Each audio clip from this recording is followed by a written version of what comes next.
여러분들은 보리밥을 좋아하십니까? 예, 별로 안 좋아하시는 것 같습니다.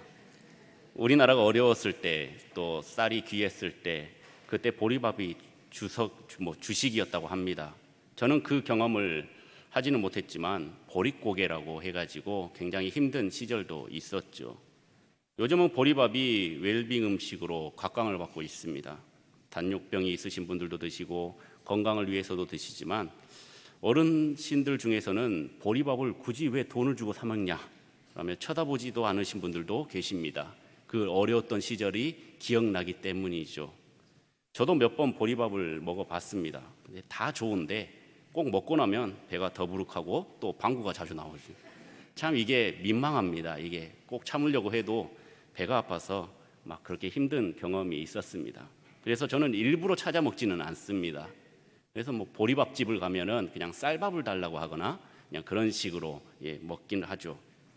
오늘 우리는 맥주 감사 주일로 지키고 있습니다. 맥주절은 보리를 베고 난 후 그 수확물에 대해서 하나님께 감사하는 절기입니다. 6월절 이후에 50일째 되던 날이 바로 맥주 감사절인데, 실제 날짜를 계산해 보면은 6월 한 중반 말 정도 됩니다. 근데 수확 시기에 맞춰서 특정한 주일을 정하다 보니까 7월 첫 주, 매년 7월 첫 주에 맥주감사절로 지키는 날로 제정이 되었습니다. 이 맥주절을 다른 말로 하면은 오순절이라고도 하고 칠칠절이라고도 부르기도 합니다. 이 절기는 이스라엘 백성들이 애굽에서 종살이를 했을 때를 생각하면서 출애굽하게 하신 그 하나님 은혜에 감사하고 즐거워하는 축제와 같은 절기인 것이죠. 그런데 많은 이들은 우리는 지금 농사도 안 짓는데 굳이 지켜야 합니까? 라고 이렇게 반문하신 분들도 계십니다. 그러나 우리가 굳이 농사를 짓지 않더라도 우리의 농장은, 그리고 우리의 밭은, 우리의 논은 지금 우리가 다니고 있는 직장과 사업장이라는 것이죠. 그 모든 것들이 바로 추수하는 곳입니다. 그러므로 일할 수 있게 하시고 또 소득을 주신 하나님께 감사해야 한다는 것이죠. 우리는 늘 감사해야 합니다. 이 말은 매번 해도 정말 질리지 않은 말입니다. 말은 쉽죠. 참 지키기도 어려운 것이 바로 감사입니다. 지난주에 계속 새벽 예배 때 말씀드렸던 것처럼 시편 기자는 여호와께 감사하라라고 수없이 고백하였습니다. 그리고 오늘 새벽 예배의 말씀에도 26번이나 여호와께 감사하라, 그 선하시고 인자하심이 영원함이로다라고 고백하였습니다. 우리가 감사해야 될 제목들 얼마나 많이 있습니까? 지금 당장 한번 생각해 보십시오. 오늘 지금 11시 32분이 지나가고 있는데 일어나서부터 얼마나 감사의 제목들이 있었습니까? 우리에게 베풀어 주신 그 하나님의 은혜를 우리는 다 헤아릴 수도 없는 그런 은혜의 복을 우리는 받고 있다라는 것이죠. 그렇다면 우리는 이 시대를 살아가면서 어떻게 맥주감사절을 지내야 할까요? 2024년도의 절반이 지난 지금 성도님들은 지금까지 어떠한 감사의 제목들이 생각이 나십니까? 오늘 예배를 통해서 감사의 제목들이 가득 넘치기를 소망합니다. 여러분들, 맥주절은 하나님께서 내게 주신 그 소산을 즐기고 기쁨으로 서로 나누고 감사하는 때입니다. 그리고 이것을 나만 즐기는 것이 아니라 가난한 자, 도움이 필요한 자, 이런 어려운 이웃들과 함께 하나님과 감사하며 즐기는 절기가 바로 맥주감사절이죠. 수많은 사람들이 하나님께 헌신할 때 이렇게 생각을 합니다. 나를 죽이고 내가 손해 보더라도 무조건 하나님께 영광을 돌려야지라고 생각을 합니다. 많은 믿음의 사람들이 그렇게 행했습니다. 그리고 복을 받았다고도 이야기를 합니다. 그런데 맥주감사절은 마음으로 감사하고 또 기쁨으로 감사로 드려야 된다는 것이죠. 여러분들, 감사의 참된 의미는 무엇입니까? 그것은 나를 희생시켜서 하나님을 기쁘게 하는 것이 아닙니다. 그리고 성경도 그렇게 말하고 있지 않습니다. 하나님만을 위해, 하나님만을 즐겁게 하기 위해 나에게 감사하라, 예물을 드려라 라는 식으로 우리에게 강요하지 않는다라는 것이죠. 그것은 세상의 신, 우상들, 이단들이나 하는 행동들인 것입니다. 하나님께서는 우리에게 늘 평안함을 주기를 원합니다. 그리고 힘들고 지칠 때 새로운 힘과 기쁨을 계속해서 공급하여 주십니다. 하나님께서는 그것을 위해서 감사라는 것이죠. 우리의 모든 열매 그리고 우리의 모든 상황은 하나님의 은혜로 되지 않는 것이 하나도 없습니다. 나의 능력이라고 생각하는 순간 어떻게 될까요? 그것은 사탄의 지배를 받게 되는 것이죠. 나의 영광 그리고 나의 유익, 나의 이익만을 생각하게 되는 것이죠. 그래서 결국은 우리가 거둔 것까지도 다 빼앗겨버려서 슬피 울면서 이를 갈 때가 오게 되는 것입니다. 지금 여러분들이 누리고 있는 것, 우리가 누리고 있는 것 모두가 다 주님의 은혜일 줄 믿습니다. 주님께서 주신 것임을 인정하시길 바랍니다. 그렇다면 지금 우리가 누리고 있는 그 은혜보다 더 큰 감사의 조건이 우리에게 더 큰 은혜로 다가오게 될 것이고 그 감사의 조건이 차고 넘치게 될 것입니다.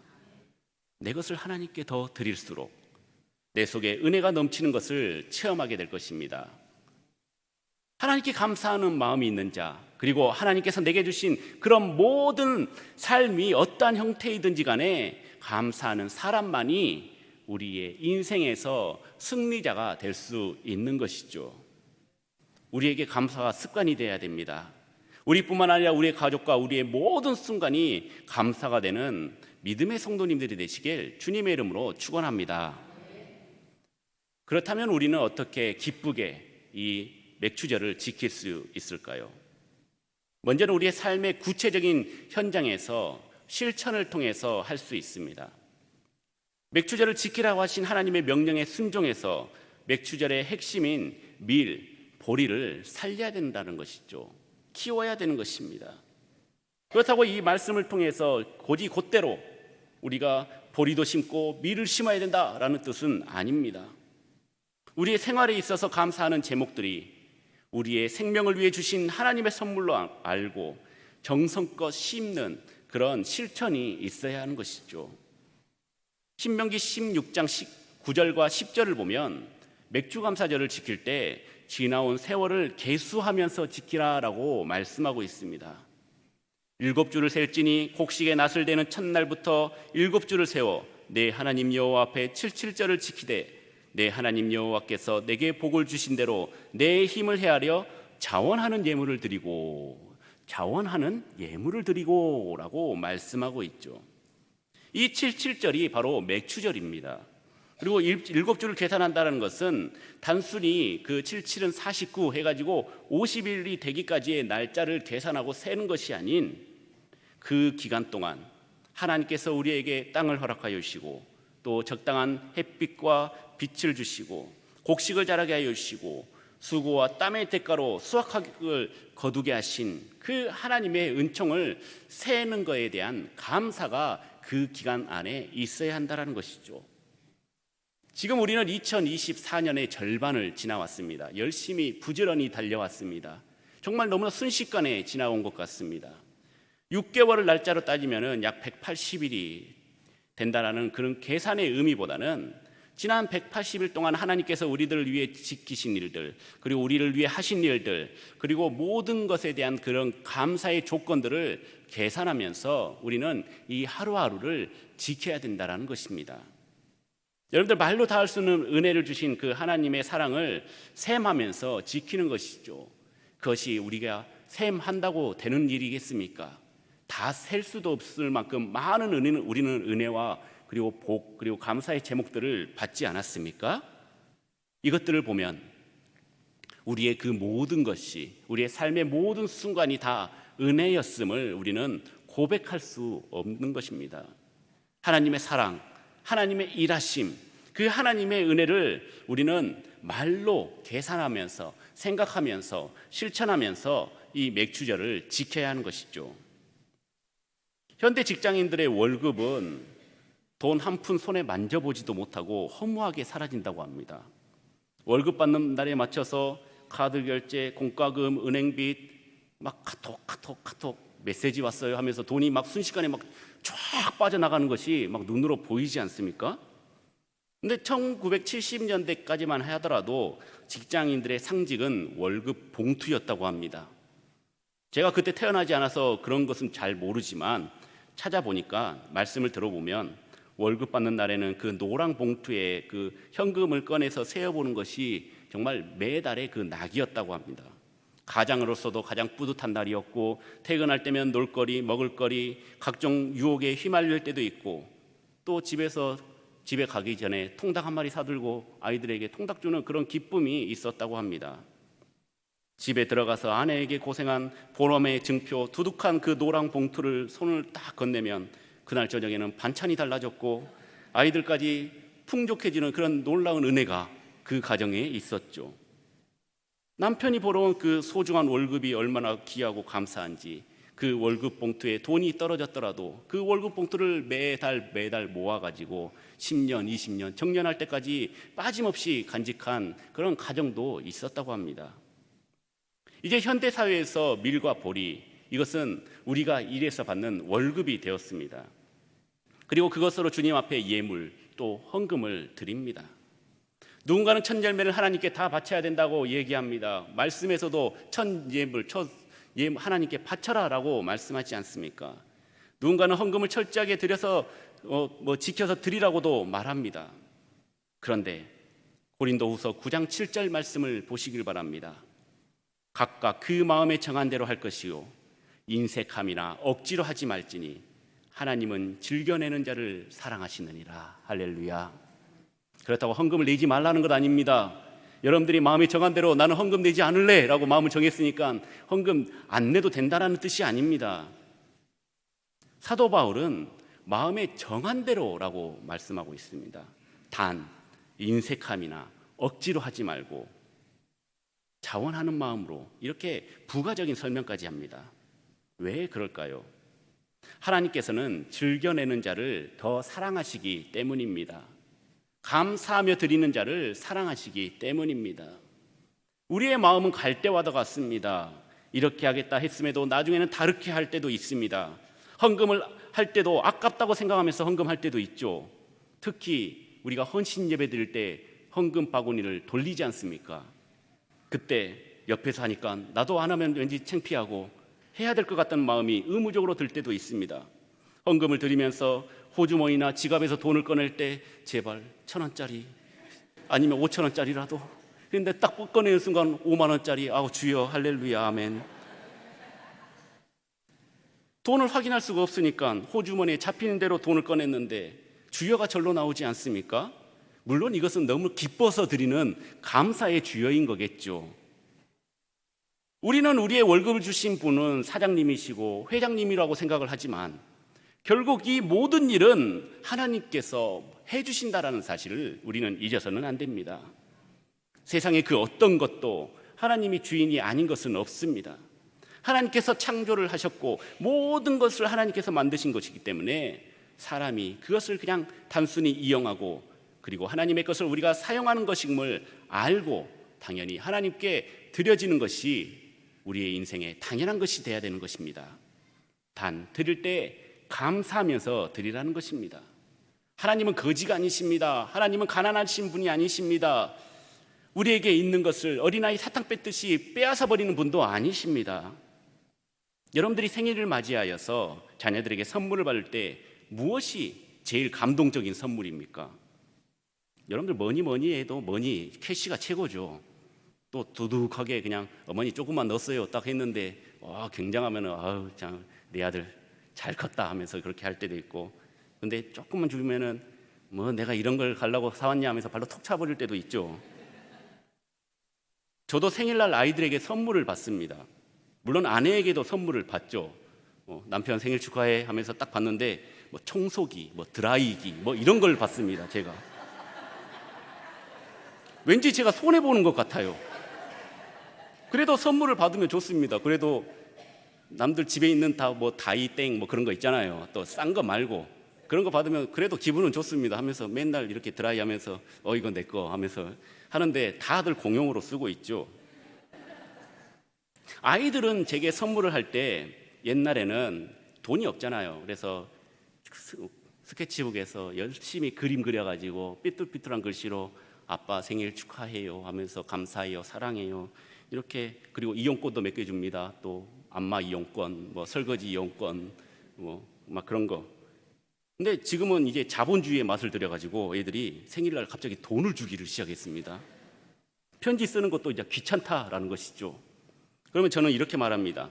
돈도 좋긴 좋은데 나는 너희들이 직접 쓴 편지와 또 그런 그림, 엽서가 더 나는 갖고 싶다. 그러면 아이들은 막 한숨 팍 쉬면서 다시 돌아갑니다. 그래서 그 편지 안에다가 돈을 넣어가지고 주는 거예요. 이렇게. 근데 그 마음이 너무 기특하지 않습니까? 아이들이 돈을 주면 얼마나 주겠습니까? 그런데 그걸 받는 제 기분은 너무 날아갈 것 같아요. 너무 기뻐요. 너무 즐거워요. 피곤이 싹 풀립니다. 그래서 그래 오늘은 외식이다 하면서 내 돈이 더 많이 들어가긴 하지만은 근데 그게 중요한 게 아니잖아요. 지금 아이들에게 너무 감사하고 또 기특하고 더 사랑스러워지더라는 것입니다. 우리 하나님의 마음도 이와 같을 것입니다. 어차피 하나님께서 주신 거긴 한데 우리의 작은 정성을 모아 하나님께 다시 감사의 표현을 하면 얼마나 하나님께서 기뻐하실까요? 얼마나 우리가 기특하고 예쁘게 보이실까요? 꼭 물질이 아니라 헌금이 아니라 하루하루 순간순간 하나님께 감사의 기도를 들려서 안부를 묻고 저 이렇게 감사한 제목들이 있는데 하나님 감사합니다 라고 얘기하면 얼마나 우리를 사랑스러워 하실까요?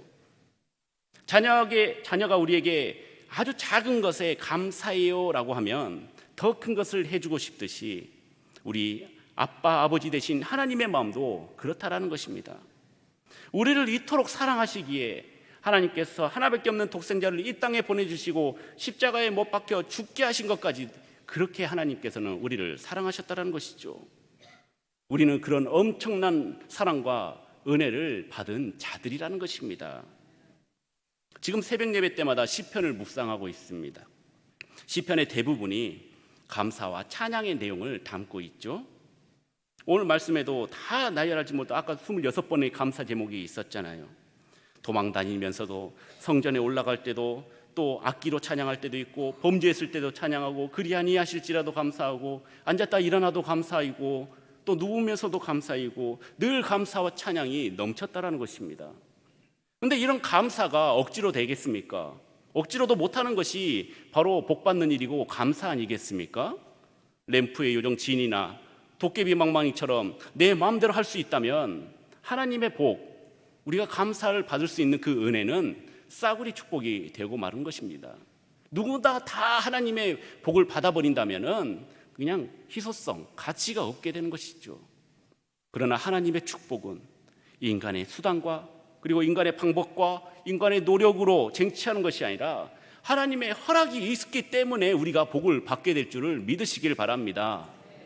내가 재물을 따라다닌다고 해서 그 재물이 내 것이 되는 것이 아니라 하나님께서 우리를 사용하시니까 그 재물이 나를 따라오게 되더라는 것입니다. 살아가는 성도 여러분, 사람들은 왜 죄를 지을까요? 그 이유는 세상의 것을 내 마음대로 얻으려고 하기 때문입니다. 이 땅에서의 죄의 문제를 해결받기 위해서는 모든 부와 귀의 주체가 하나님이심을 믿어야 한다는 것이죠.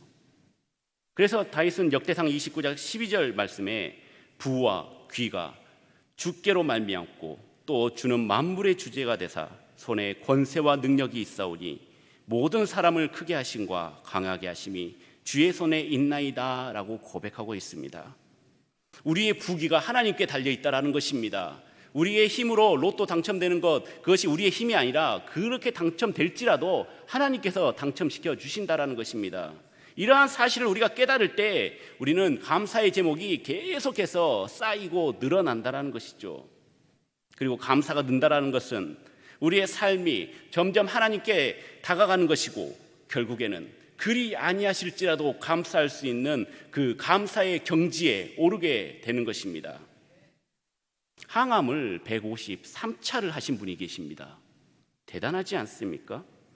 2012년도 수술을 할 수도 없는 그런 유방암 판정을 받고 지금까지 살아있는 것 자체가 기적적인 천정은 자매의 이야기입니다.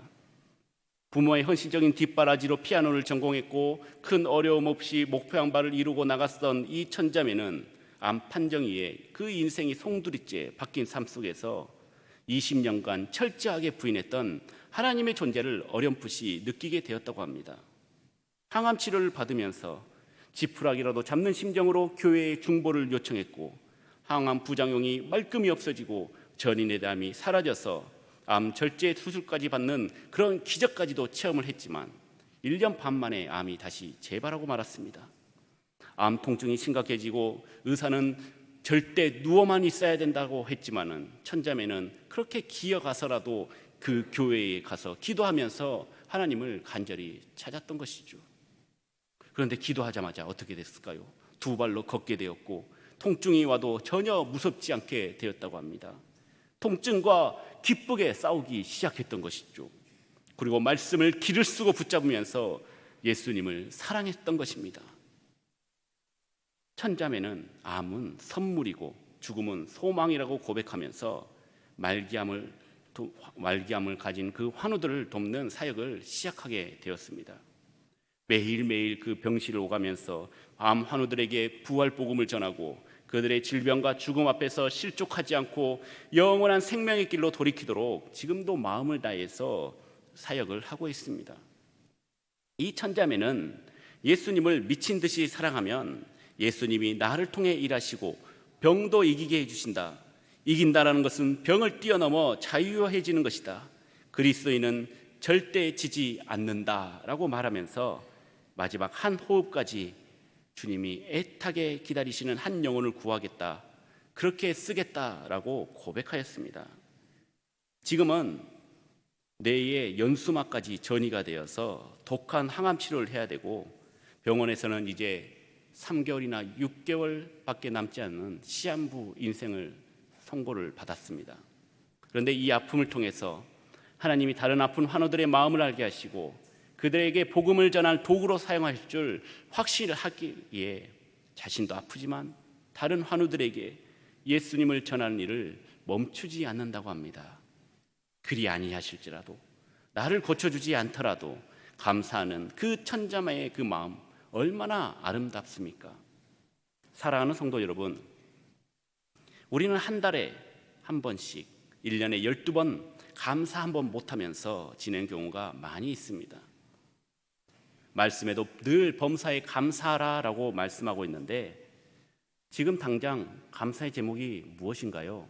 어떤 것에 감사할까요? 물어보면 바로 떠오르지 않습니다.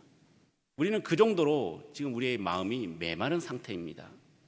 이제 감사를 세어보시길 바랍니다. 천천히 우리의 삶을 짚어보시길 바랍니다. 아침에 일어나 저녁에 잠들 때까지 하나님이 어떻게 나를 인도하셨는지 한번 생각해 보시길 바랍니다. 그렇다면 단 한 개라도 감사의 제목이 떠오를 것입니다. 그리고 그 감사가 은혜가 되고 그 은혜로 우리가 하루하루를 버티고 살아갈 수 있는 힘을 얻게 되는 것이죠.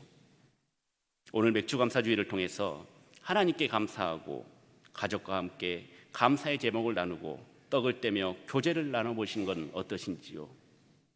우리 사랑하는 성교중앙교회 모든 성도가 이러한 감사의 제목이 기쁨이 넘쳐나기를 주님의 이름으로 간절히 축원합니다.